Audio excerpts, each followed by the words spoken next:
चौसा के हमारे तमाम यहाँ अभिभावक, मेरे भाई, मेरे बंधु, सबको मेरा जय भीम, जय जवान, जय किसान। आश्चर्य है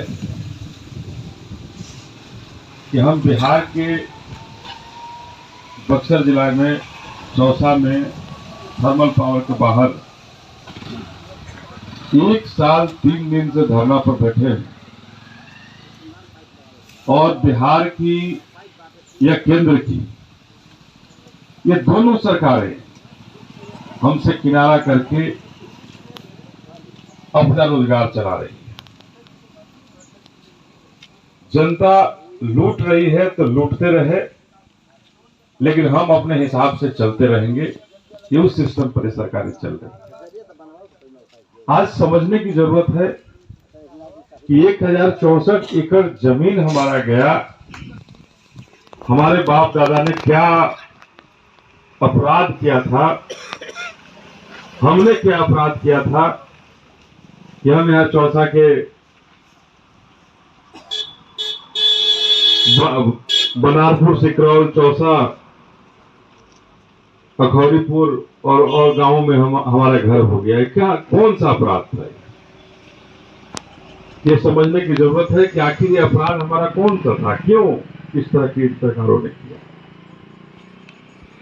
जो नियम है, जो बाबा साहब के संविधान के तहत उस नियम के आधार पर हमें मिलना चाहिए था, उसे देने में सरकार आनाकानी क्यों कर रही है? अगर 4 गुना दर पे हमें जो दर है, सरकारी दर है, उससे 4 गुना दर पे हमें भुगतान मिलना चाहिए था 1064 एकड़ का, वो क्यों नहीं मिल पाई? आखिर क्या कारण है कि ये सरकार नहीं देना चाहती है हमें? ये प्लांट के लोग हमें नहीं देना चाहती है। जो जमीन एक्वायर किया गया है उसका पैसा, उसका भुगतान हमें, सही कीमत हमें क्यों नहीं देना चाहते? आश्चर्य हुआ कि 2013 के बाद आज तक यहाँ का जो सरकारी मूल्य है वो नहीं बढ़ पाया। अगर पूरे बिहार में बढ़ गया तो बक्सर जिला के चौसा में क्यों नहीं बढ़ा? ये पूछने वाले की जरूरत होनी चाहिए। इन सरकारों से पूछने की जरूरत है कि 2013 के बाद से चौसा के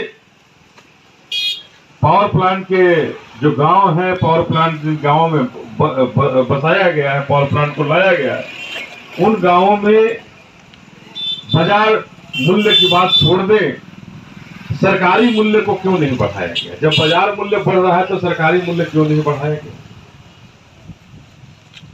अगर सरकारी मूल्य बढ़ाया गया रहता तो निश्चित रूप से आज की कीमत पर अगर हमारा जमीन एक्वायर हो रहा था, जमीन हमारा आज हमारी सरकार ले रही है, तो 4 गुनी रेट पर आज हमारे देने के लिए बात है। लेकिन कहीं ना कहीं एक बड़ी साजिश के तहत सब लोगों ने मिलकर के इस दर को ही नहीं बढ़ाया,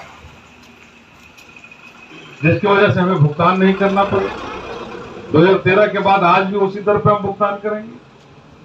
तो ये ऐसा लगता है कि ये गूंगी बहरी सरकार है और निरंकुश सरकार है, जो संवेदनहीन सरकार है, जिसको हम किसानों की संवेदना से कोई मतलब नहीं, जिसको हम किसानों के हित से कोई मतलब नहीं, जिसको थोड़ी भी चिंता नहीं है कि आज 1 साल से ज्यादा दिनों से हमारे लोग यहाँ धरना पर बैठे हुए हैं, हम चलकर उनसे बात करें, आश्वासनों का दौर खत्म करें और इन्हें जो देना है उसको देकर के हम यहाँ से इन्हें भी रुखसत करें अपने घर की तरफ। क्यों ऐसा सरकार नहीं चाहती? हम आए हैं बहुजन समाज पार्टी की तरफ से अपनी आदरणीय बहन मायावती जी के आदेश पर, और ये कहने आए हैं कि बिहार में जिस तरह से अव्यवस्था बढ़ी है, सरकारें मनमानी कर रही है, सरकार लगातार जो काम करने वाले लोग हैं, जो मजदूर किसान जो लोग हैं, उनको दबाने का काम कर रही है।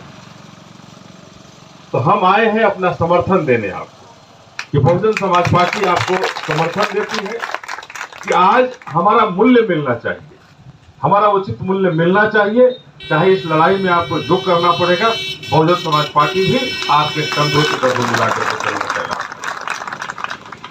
अगर मुआवजा जो 4 गुना मिलना चाहिए था नहीं मिला है तो उस लड़ाई को भी हम सभी लड़ेंगे। और आश्चर्य होता है कि अगर हमें इन सरकार ने, बिहार की सरकार ने 3 डिसमिल जमीन हमें दी थी, हमारे भाइयों को अगर यहाँ बसाया गया था और उन झोपड़ियों को तोड़ दिया गया, उनके मकानों को, उनके भवनों से उन्हें बाहर निकाल दिया गया और फिर से उन्हें नहीं दिया जा रहा है, न तो उन्हें मुआवजा मिला। कहा जा रहा होगा कि सरकारी जमीन था, आपको मुआवजा क्यों मिलेगा, और न उन्हें बसाया जा रहा है।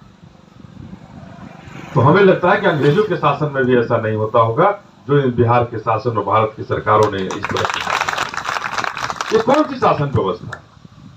अरे जमीन पर अगर हमारा हक है, हमारा अधिकार है, तो उस अधिकार और हक को छीनने वाले आप कौन होते हो? आप आते हो प्लांट बनाने के लिए, आप व्यवसाय करने आते हो, हमारे लोग यहां मरेंगे, हमारे लोग तड़पेंगे। आपने तो कहा था कि हम यहां कितना पेड़ लगाएंगे, पेड़ लगाने की भी बात हुई होगी, तो पेड़ कहां लगा? आज पेड़ क्यों नहीं लगा? और बिना पेड़ लगे प्लांट को नहीं चालू करना है, नहीं चालू कर सकते हैं, ये कौन देखेगा? आपके मांग में नहीं है, लेकिन